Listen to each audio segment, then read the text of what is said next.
You've obviously devoted a lot of your life to electing, keeping in power Donald Trump, and you did so partly because you said Trump would put Americans first and take them out of foreign conflicts. He came to Cambridge to preach America first. He left explaining fake peace deals to someone who actually studied the region. This isn't a debate. It's a geopolitical takedown, politely delivered by a student who didn't bring a flag, but brought facts. Currently, Trump has just accepted a $400 million debt from Qatar, which we're assured is perfectly above board. Billions in arms are going to Saudi Arabia, which they're using to bomb and starve Yemeni children. Not sure how that's in the interest of the United States, but it might be in the interest of the $5.5 billion deal his failed sons are receiving. At the same time, this great president of peace has greenlit mass killings, not just in Yemen, but in Gaza, where he greenlit an invasion called Operation Gideon's Chariot with the express aim of wiping out the Gazan population. You promised to put America first. Haven't you and your ilk sold America out? That wasn't a question. That was a reckoning. He raised his voice, yes, but only to match the scale of the hypocrisy. Jets from Qatar, bombs over Yemen, silence over Gaza, and somehow America first? That was Trump first, profits first. Everyone else? Forgotten. No. Well, I'm glad you have great intellectual substance and can answer. Because it's all the culture wars for you, isn't it? The second someone actually tells you what you're doing, which is red. Can you calm down a little bit? Like, just a little bit? There it is. The classic shutdown move. Calm down. Not a counter-argument, not a fact-check, just a tone police baton from a man out of ammo. It's not debate, it's deflection. And the student? Full marks, calm, fierce, and armed with reality. Charlie? In the bin. Let's keep watching. I promise not to interrupt every 20 seconds. You're pounding the table, you're all over the place. No. You want me to go piece by piece? Or would you like me to talk slower? I think you can... Number one, Donald Trump is convening a peace deal between Russia and Ukraine. Joe Biden gave them armaments. That's going well, isn't it? It's going well. Can you not interrupt me? Well. I allowed you to talk uninterrupted. You're famous for not interrupting. I haven't interrupted a single person here today. Can I speak uninterrupted, actually? Okay. He is convening a peace deal between Russia and Ukraine. I believe we will see an end to that war. Number two, he's actually talking to Iran and discouraging Israel to strike the interior of Iran and has stopped many other international countries to do the same. Number three, can you give him credit for ending the Indian-Pakistan war? Both of them said he didn't do that. Well, Both of them said he didn't do that. Well, hold on a second. Let's go back. No, that's important. Russia, Ukraine. Hold on, that's important. Can I speak now? Yes, but the Indian-Pakistan thing, you got to go deeper than that. Let's go in order. Is a peace summit where the main person in question, Russia, doesn't show up, is that a success, Mr. Kirk?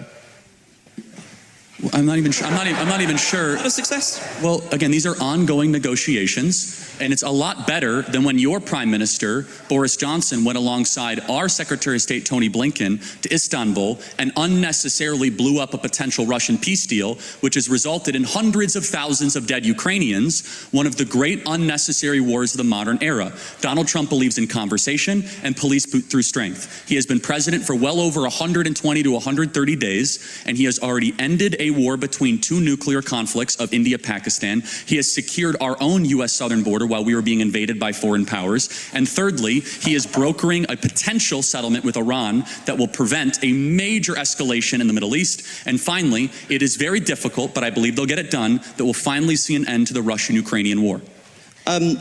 I'm just going to disregard the enormous lies you just put out there about Russia and Ukraine. Okay. But do you really think leverage, negotiations work if you cut off all your leverage and scream at one party in the Oval Office? Don't you think that has just emboldened Russia? Because look at the approach. Putin thinks so much of your glorious president, he can't even be asked to show up. You have elected, or help elect, somebody who is at best an idiot and at worst is deeply corrupt.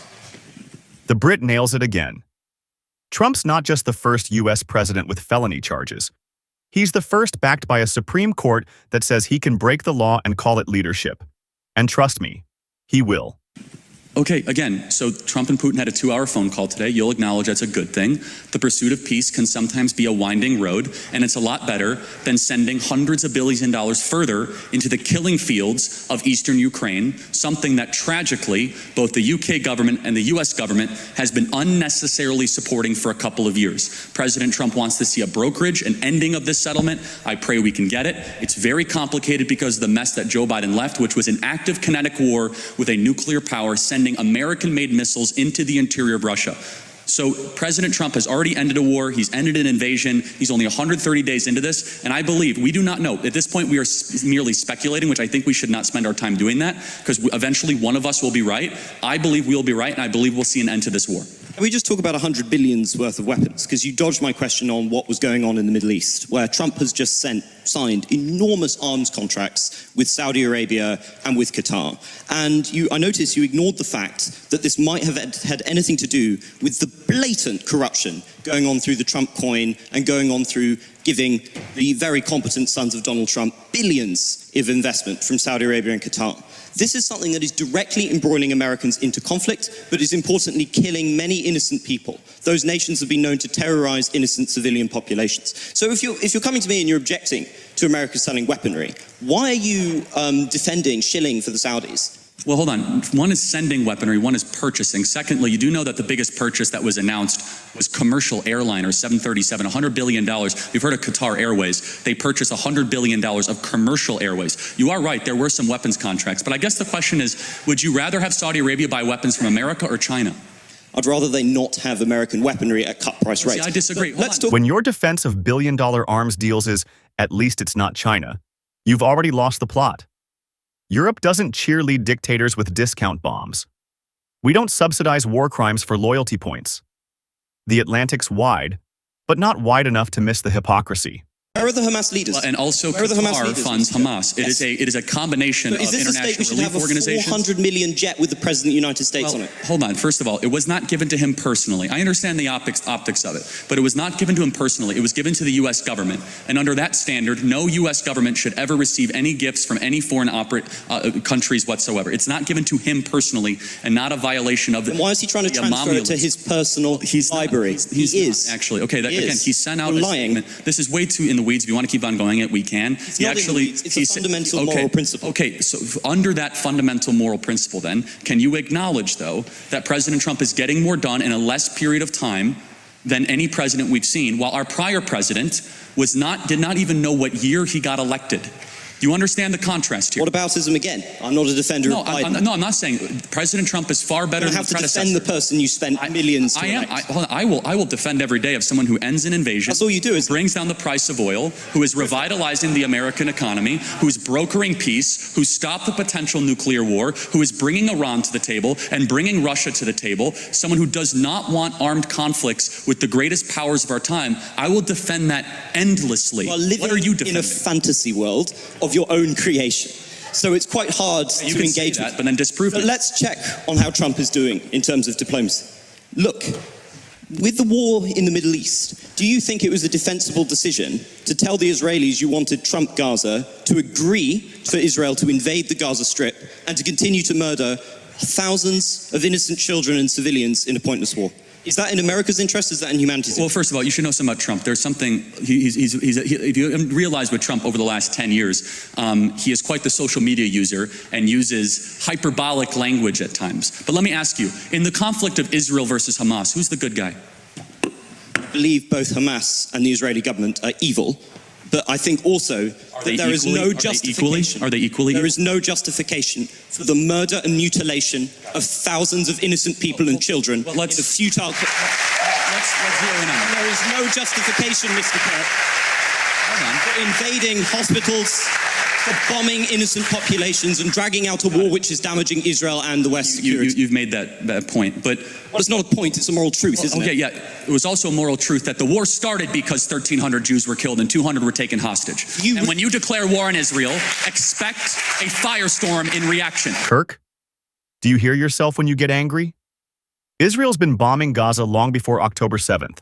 2008, 2012, 2014, 2021.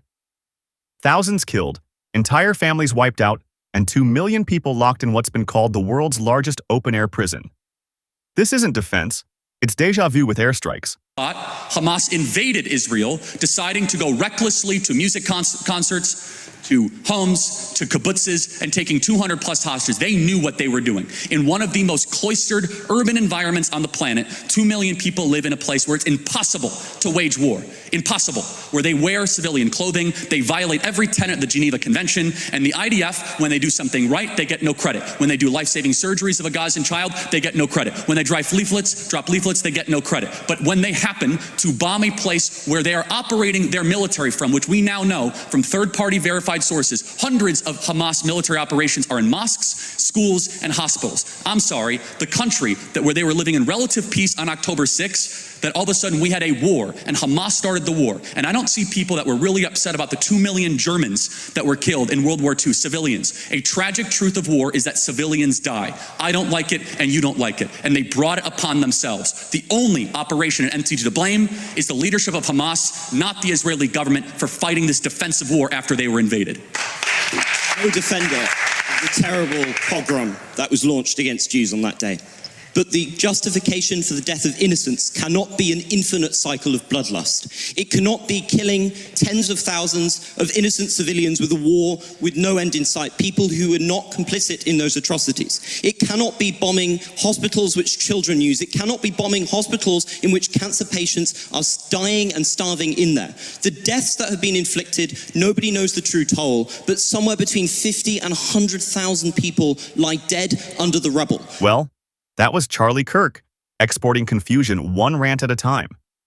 He came to Cambridge armed with culture war cliches and left intellectually pantsed by a student who actually knew stuff. Propaganda doesn't age well under scrutiny. Thanks so much for watching, and subscribe for more sharp cuts through today's political chaos. I'm not going to justify every military maneuver of a 100,000 person army. Instead, what I will do is I'll be clear that there is a good guy and there is a bad guy. I honestly... Isn't that the morality of a child? Well, hold on. It's interesting you say that, because a child who knows that Israel is the good guy, Hamas is bad, has a lot more wisdom than a student like yourself at Cambridge University.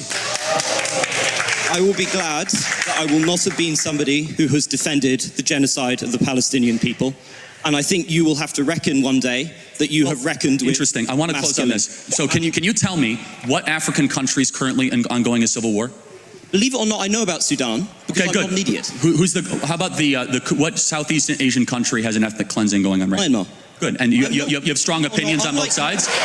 Unlike you, I take an effort to be informed about foreign policy and to come to conclusions. You are a culture warrior. I believe when everything is done, Mr. Kirk, people will see you and the people you supported as corrupt, as selling the country out to the lowest bidder, and of doing irreparable damage to a country I'm sure we all deep down love. The difference... I think you will have to reckon with that, difference Mr. Kirk. Is when...